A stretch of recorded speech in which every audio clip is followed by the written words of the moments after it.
بسم اللہ الرحمن الرحیم۔ محترم ناظرین، السلام علیکم۔ حضرت ابو ہریرہ رضی اللہ تعالی عنہ سے روایت ہے کہ رسول اللہ صلی اللہ علیہ وسلم نے فرمایا، ایمان والوں میں زیادہ کامل ایمان والے وہ لوگ ہیں جو اخلاق میں زیادہ اچھے ہیں۔ مطلب یہ ہے کہ ایمان اور اخلاق میں ایسی نسبت ہے کہ جس کا ایمان کامل ہوگا اس کے اخلاق لازماً بہت اچھے ہوں گے، اور لہٰذا جس کے اخلاق بہت اچھے ہوں گے اس کا ایمان بھی بہت کامل ہوگا۔ واضح رہے کہ ایمان کے بغیر اخلاق بلکہ کسی عمل کا حتیٰ کہ عبادات کا بھی کوئی اعتبار نہیں ہے۔ ہر عمل اور ہر نیکی کے لیے ایمان بن جملہ روح اور جان کے ہے۔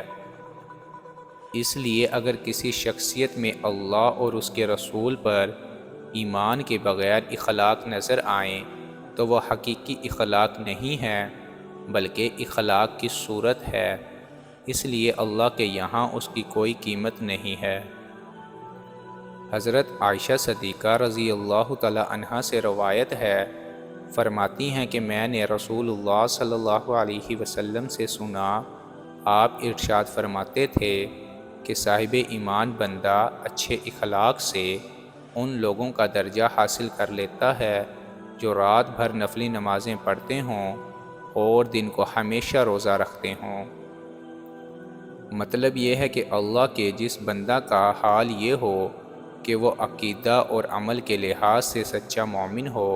اور ساتھ ہی اس کو حسن اخلاق کی دولت بھی نصیب ہو،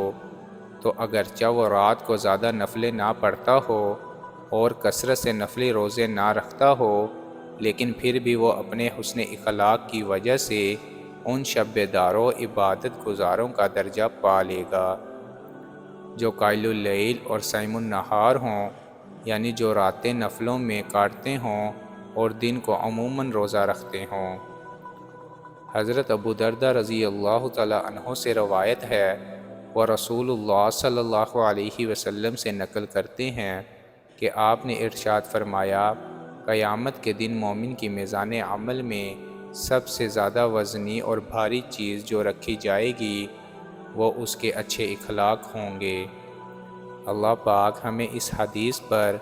عمل کرنے کی توفیق عطا فرمائیں، آمین۔